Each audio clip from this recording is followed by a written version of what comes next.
September 27th, 2023. My life changed forever. My name is Michael, 42 years old, living in a peaceful small town in Pennsylvania where I have been rooted since birth. It's a place where everyone knows each other and life flows at a slow pace. Yet ambition and busyness had pulled me away from the serenity of my hometown. However, from the very morning of that day, I felt something unusual. It was as if a supernatural force was guiding me. I couldn't explain it, but the feeling grew stronger, like a destiny I couldn't escape. Everything I did that day seemed orchestrated, and I felt like I was chosen to experience something monumental. I was a middle-aged man with a successful career and a family I was proud of. Yet deep down, I knew I had drifted away from the values of faith I once cherished. I was caught up in the whirlwind of work, success, and personal ambitions. And then, in an unexpected accident, I died. The accident happened suddenly. Driving home after a long day at work, I passed by the scene of a shootout in Norristown, Pennsylvania, a real event that occurred in September 2023 when police pursued a drug trafficking gang. Gunfire echoed loudly, and in the chaos, a stray bullet hit me. The searing pain burned through my chest, my breathing grew labored, and my heartbeat slowed. Everything around me blurred, as if I were being pulled away from reality. As my consciousness faded, I felt an inexplicable relief. The pain vanished, replaced by a sensation of floating in space. When I opened my eyes, I was no longer in the car or at the scene. I was in a strange place, surrounded by a radiant light. The light didn't blind me. Instead, it filled me with warmth and love. A voice spoke, powerful yet gentle. "Michael, you have been brought here to see the consequences of the choices in your life."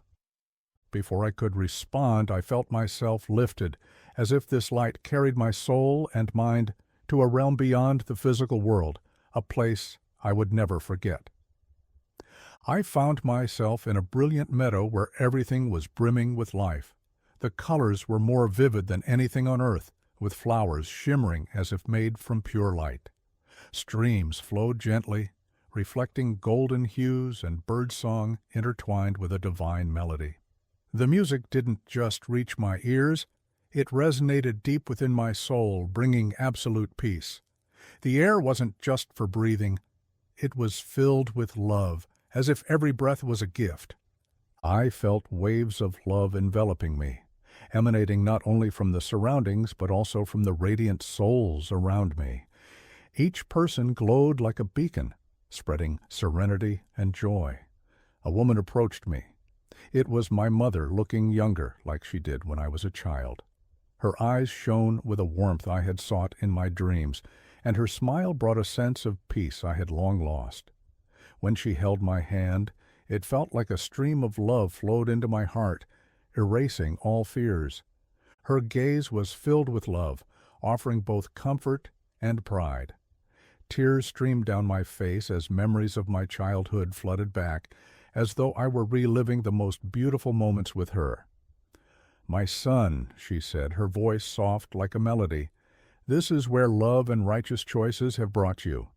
But this is only part of the journey. You need to see more."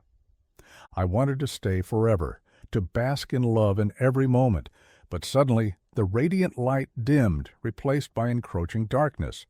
I was pulled as if by an irresistible force, taking me to a place completely opposite. I descended into a dark space, oppressive and gloomy. The air felt heavy, like a burden pressing on my chest. Screams echoed from afar, mingled with wails and sobs, creating a symphony of anguish. Fiery red glows flickered everywhere, not illuminating, but amplifying the terror of the shadows. I saw wandering souls, shackled by chains of fiery light. The chains weren't made of metal, but seemed to form from their own greed and selfishness. A voice resounded, no longer gentle, but filled with authority. "Michael, this is the consequence of selfish choices and greed." I saw people who had lived solely to hoard wealth, now unable to escape the chains of their own making. The possessions they once valued had become burdens, haunting them like shadows. One man, pale-faced and despairing, looked at me. I had everything, but I shared with no one. Now I am alone forever. I felt their pain, like a fire consuming the soul. That fire wasn't just punishment, but an endless regret, a constant reminder of missed opportunities and poor choices. When the light brought me back to the original space, I faced a familiar figure.